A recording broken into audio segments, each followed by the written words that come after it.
I'm sure that all of us, especially as Muslims, we believe in the fact that if something or if someone is meant for us, no matter what is between us and that thing or between us and that person, we are going to meet up together at some point in our lives. This is a fact. And that's why in Islam we're not only recommended, but also commanded to believe in fate, in qadr, in destiny. And I find it very comforting. But I feel like as Muslims, especially with shaitan's whispers as well, sometimes we can feel hopeless about what if it's not destined for us, or what if that certain person is not our qadr, our nasib, or what if I cannot achieve that goal, what if it's not in my destiny, We can oftentimes fall into this trap of shaitan. And the reason why I'm saying that it's completely shaitan's trap is because negative thoughts never come from Allah. Allah is not the source of negativity. Of course, He has created negativity, but He's not the source of it. The source of negativity is only shaitan and your nafs. And therefore, sometimes you can forget that if it's meant for us, it's going to find us. And we should always think good, not only about Allah, but also about Allah's creation. And destiny is Allah's creation. And therefore, we should think positive of our own destiny as well. And because oftentimes we can forget that and we can feel hopeless and sad and demotivated, I want to share with you some stories that really helped me just believe completely with all my heart in the fact that whatever that is meant for me will find me. So the first story is Adam alayhi salam and Hawa alayhi salam's story. We all know that they were created for each other, and their first place was Jannah. They lived in Jannah for a while, and upon not listening to Allah's command, they came to earth, down to earth.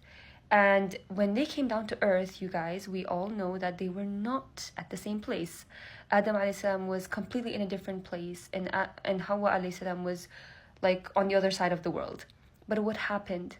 With their hard work, with their sincere worshipping, both of them completely focused only on Allah, in repenting to Allah, in turning to Him.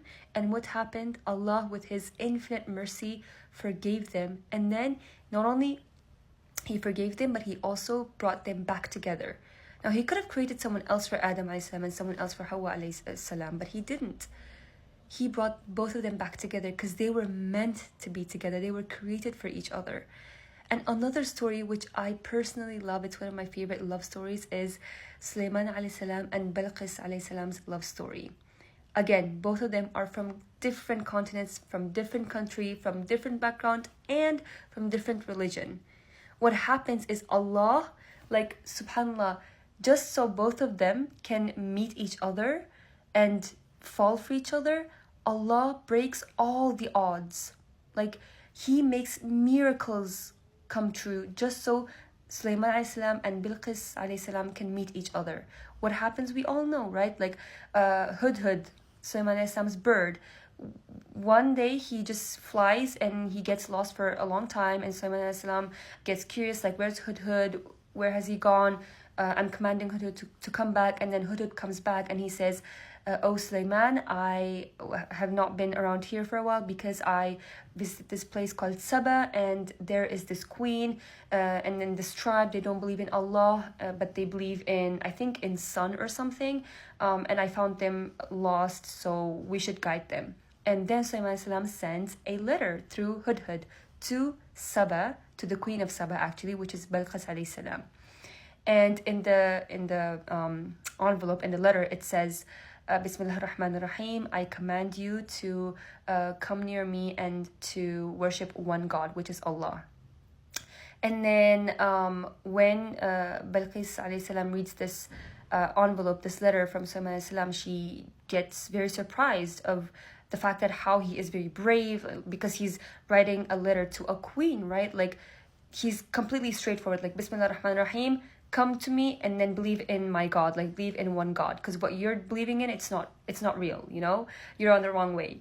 And she gets amazed by his courage, and then she accepts to go to Sulaiman alayhi salam. And then what happens is that Sulaiman alayhi salam says to everyone that, is there any one of you that can bring me Bilqis's throne right at this moment, right at this instant?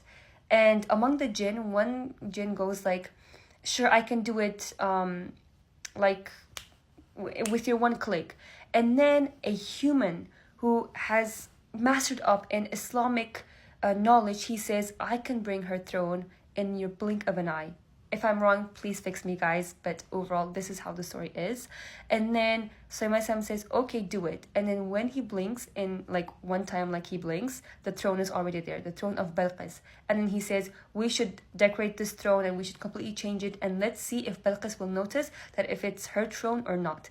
And when Balqis alayhi salam comes, she says, she notices her throne and she's like, it's my throne. And then there's this, and then another story happens. So when they're walking together in the palace of Sulaiman alayhi salam, there is this completely glass bridge on a river or like on a water or something.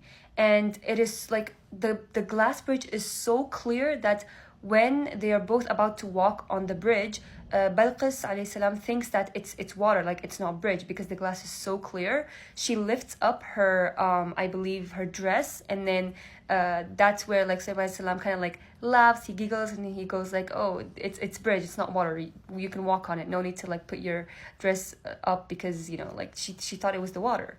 And that's how it is commanded for both of them to get married at that moment when, you know, they were about to cross the bridge. It was a command of Allah. Like, subhanallah, look, such, oh, you guys, I'm speechless. Like, I forgot how to speak in English because of the story right now. But anyways, such a beautiful story. Like, destiny, qadr, finding that person or reaching that thing, whatever you want. Like, just expect a good outcome from it. If it happens, mashallah, it's the best for you. If it doesn't happen, it means something way better than it will happen. So it's kind of like a win-win situation if you look at it from this perspective. Another beautiful story is, we're very familiar with this one. It's Yusuf alayhi salam and Zulaykha. Like, Zulaykha was years and years older than Yusuf alayhi salam. Like, she literally raised him. Like, you know, she was very old, and Yusuf alayhi salam was a little kid when he came to Zulaykha's palace. But what happens after she grows old, she noticed that whatever she did was wrong, and she repents to Allah, and Allah gives her more age. Like, Allah actually makes her younger.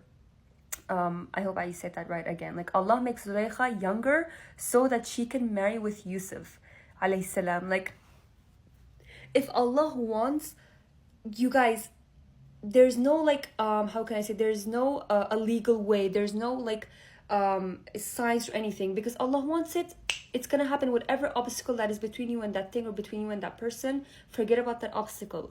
Like, subhanallah, that's why I want to film this video, because I personally myself, I was going through like, what if, you know, it's not meant for me, what if it's not gonna happen? And then suddenly I remembered like Sulaiman and Balqis, Yusuf and Zulaykha, Adam and Hawa. Like, this is not only about finding that person, but also that opportunity that you want.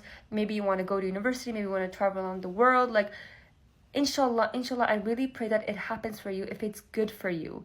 And just like I said, don't think negative about anything. First about Allah, second about destiny, and third about your life and yourself and your iman. Like, don't think negative about these kind of stuff, because you guys, if Allah wants, it's easy for him. So I hope this helped you. Love you all, and ma'asalama.